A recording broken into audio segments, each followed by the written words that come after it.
నమస్కారం. ఈనాటి ఈ ప్రత్యేకమైన విశ్లేషణకు స్వాగతం. ఈరోజు మనం ఒక ఆసక్తికరమైన అలాగే చాలామందిని భయపెట్టే ఒక అంశం గురించి మాట్లాడుకోబోతున్నాం. అదే సింహరాశివారికి అష్టమశని.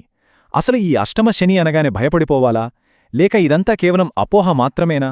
మన దగ్గరున్న జ్యోతిష్య ఆధారాల ప్రకారం వాస్తవాలేంటో ఇప్పుడు చాలా స్పష్టంగా విశ్లేషిద్దాం. సరే, ఈ వివరణలో మనం ఏమేం చూడబోతున్నామంటే, అసలు అష్టమశని అంటే ఏంటి, దాని టైం లైన్, అపోహలు, వాస్తవాలు, కొన్ని ఆసక్తికరమైన కేస్ స్టడీస్, అలాగే పరిహారాల వెనుక ఉన్న నిజాలు, ఆఖరిగా మనం ఆచరణలో తీసుకోవాల్సిన జాగ్రత్తలు త్వరగా చూసేద్దాం రండి. మొదటి విభాగానికి వద్దాం. అసలు ఈ అష్టమశని అనే మాటకు వేద జ్యోతిష శాస్త్రం ప్రకారం ఖచ్చితమైన అర్థమేంటి?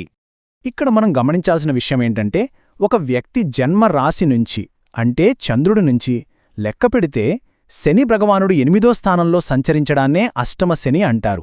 ఈ 8దో స్థానాన్ని సాంప్రదాయంగా ఆయుర్దాయం అంటారు. అంటే ఒక వ్యక్తి జీవితంలో ఆయుష్ను నిర్దేశించే స్థానం అన్నమాట. అయితే ఈ 8దో స్థానం అనగానే అందరికీ ఒకటే భయం. కానీ వాస్తవం ఏంటంటే, ఇది కేవలం ఆకస్మికంగా ఆరోగ్య సమస్యలు లేదా ఆర్థిక నష్టాలనే కాదు, ఎవరూ ఊహించని అద్భుతమైన ఆకస్మిక ఆర్థిక లాభాలను కూడా ఇస్తుంది. అవును, మీరు విన్నది నిజమే. ఉద్యోగంలో సడన్ మార్పులు, హెల్త్ షిఫ్ట్సు అన్నీ ఇక్కడ నుంచే చూస్తారు. కాబట్టి నెగిటివ్తో పాటు పాజిటివ్ కూడా అంతే స్ట్రాంగ్గా ఉంటుంది అని మనం ముందుగా అర్థం చేసుకోవాలి. ఇప్పుడు మన ప్రస్తుత పరిస్థితులకు వద్దాం.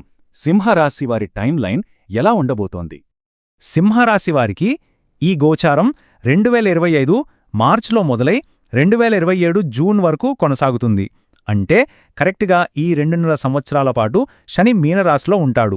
సింహరాశికి అది 8దో స్థానం అన్నమాట. ఇప్పుడు అత్యంత కీలకమైన విభాగానికి వెళ్దాం. ఈ 2.5 సంవత్సరాల కాలాన్ని తలుచుకుని చాలామందిలో ఉన్న అనవసరమైన అపోహలు ఏంటి, అసలు వాస్తవాలేంటి? అందరి మైండ్లోనూ తిరిగే అతి పెద్ద ప్రశ్న ఇక్కడుంది. అష్టమశని నడుస్తున్న సింహరాశి వారందరికీ ఒకే రకమైన కష్టాలు వస్తాయా? అందరూ ఒకేలా నష్టపోతారా? దీనికి ఒక్క మాటలో సమాధానం చెప్పాలంటే ఖచ్చితంగా కాదు. ఎందుకంటే జనరల్గా చెప్పే అంచనాలు ఎప్పుడూ అందరికీ అప్లై అవ్వవు. అసలు ఫలితాలనేవి మీ వ్యక్తిగత జాతకంలోని దశలు, అంతర్దశల మీద పూర్తిగా ఆధారపడి ఉంటాయి. వాటిని బట్టే ఫలితాలు పాజిటివ్గా లేదా నెగటివ్గా మారుతూ ఉంటాయన్నది నగ్న సత్యం. అసలిది ఎలా కనెక్ట్ అవుతుందో చూద్దాం. మన ఆధారాల ప్రకారం కొన్ని డేంజర్ జోన్స్ ఉన్నాయి. మీ జాతకంలో 6 లేదా 8దో అధిపతి యాక్టివ్గా ఉంటే ఆరోగ్య సమస్యలు రావచ్చు. అదే 8 లేదా 12ో అధిపతి దశ నడుస్తుంటే ఆర్థిక నష్టాలొచ్చే రిస్క్ ఉంటుంది. ఇంకొక ముఖ్యమైన విషయం, చంద్ర, కేతు లేదా శని మహర్దశల నడుస్తున్న సమయం అత్యంత సెన్సిటివ్. ఈ టైంలో మాత్రమే ఆ నెగిటివ్ ఎఫెక్ట్ ట్రిగ్గర్ అయ్యే ఛాన్స్ ఎక్కువగా ఉంటుంది. థియరీ విన్నాం కదా, ప్రాక్టికల్గా ఇది ఎలా వర్కౌట్ అవుతుందో కొన్ని జ్యోతిష కేస్ స్టడీస్ ద్వారా నిశితంగా పరిశీలిద్దాం. 3 వ్యక్తుల జాతకాలను ఉదాహరణగా తీసుకుందాం. ముగ్గురికి ఒకేసారి అష్టమశని నడుస్తోంది. కాని మిథునలగ్నం వారికి చూడండి, 8వ ఇంట్లో కుజుడు ఉచ్చస్థితిలో ఉండి విపరీత రాజయోగం ఉన్నప్పటికీ 12ో స్థానాధిపతి శుక్రుడు యాక్టివేట్ అవడం వల్ల సడన్ ఫైనాన్షియల్ లాస్ వస్తుంది. అదే కర్కాటక లగ్నం వారికి చూస్తే రవి దశమంలో అత్యంత బలంగా ఉండి గురువు లాభస్థానంలో ఉంటే వీరికి ఆకస్మికంగా ఉద్యోగంలో అద్భుతమైన ప్రమోషన్, భారీ ఆర్థిక లాభం వస్తాయి. ఇక 3వ కేస్ మేషలగ్నం. వీరికి శుక్ర మహర్దశలో నీచబడిన గురువు వల్ల వీసా ప్రాబ్లమ్స్ రావడం, జాబ్ పోవడం, ఇండియాకి తిరిగి రావడం లాంటివి జరుగుతాయి. ఇది చూశారు కదా ఎంత ఆసక్తికరంగా ఉందో? కేవలం అష్టమశని ఉన్నంత మాత్రాన భయపడిపోనవసరం లేదు అనడానికి ఇదే బెస్ట్ ఎగ్జాంపుల్. ఒక పక్క సడన్ లాస్, ఇంకో పక్క సడన్ ప్రమోషన్. అంటే దశమస్థానంలో దిగ్బలం పొందిన ఉచ్చస్థితిలోని రవిలాంటి గ్రహాల బలం ముందు ఈ అష్టమశని ప్రభావం పూర్తిగా మారిపోయి పాజిటివ్ రిజల్ట్స్ కూడా వస్తాయని ఈ ఉదాహరణలు చాలా స్పష్టంగా నిరూపిస్తున్నాయి. ఇప్పుడు మనం పరిహారాల గురించిన వాస్తవాలేంటో చూద్దాం. అసలు ఏదైనా పరిహారం చేస్తే అంతా సెట్ అయిపోతుందా? ఇక్కడ మనం గమనించాల్సిన ఒక లోతైన తాత్విక సత్యముంది. శని భగవానుడు అనుకుంటే తప్ప మనం కనీసం ఒక పరిహారం కూడా చేయలేము.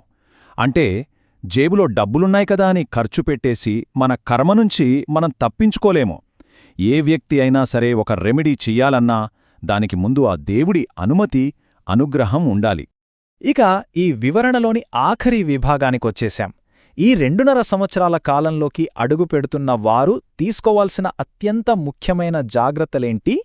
భయపడాల్సిన పని లేదు కానీ ఆధారాల ప్రకారం ఒక 4 జాగ్రత్తలు మాత్రం తప్పనిసరి. 1. రిస్కీ స్టాక్ మార్కెట్ పెట్టుబడుల జోలికి వెళ్ళకండి. 2. కొత్త బిజినెస్ పార్ట్నర్షిప్స్ విషయంలో చాలా అప్రమత్తంగా ఉండాలి. 3. ఆరోగ్యం విషయంలో అస్సలు నిర్లక్ష్యం కూడదు. ఇక 4వది అత్యంత ముఖ్యమైనది, మీ వ్యక్తిగత జన్మజాతకాన్ని నిపుణులతో పరిశీలించుకోండి. అనవసర పెట్టుబడులకు, చెడు భాగస్వామ్యాలకు దూరంగా ఉండటమే ఈ సమయంలో మీకు అసలైన రక్షణ కవచం. చివరగా ఒక లోతైన ఆలోచనను రేకెత్తించే ప్రశ్నతో ఈ విశ్లేషణను ముగిద్దాం. అనవసరమైన భయాలు పక్కనపెట్టి అష్టమశనిని ధైర్యంగా ఎదుర్కోవడానికి వ్యక్తిగత జన్మ జాతకాన్ని విశ్లేషించుకోవడమే అంతిమ పరిష్కారమా? ఖచ్చితంగా అవుననే చెప్పాలి. ఎందుకంటే సామూహికంగా చెప్పే రాశి ఫలాలు ఒక వ్యక్తిగత జాతక విశ్లేషణకు ఎప్పటికీ సాటిరావు అని మనం ఇప్పుడు స్పష్టంగా తెలుసుకున్నాం కదా. ఈ వివరణ మీలోని భయాలను పోగొట్టి సరైన అవగాహనను ఇచ్చిందనే ఆశిస్తున్నాను.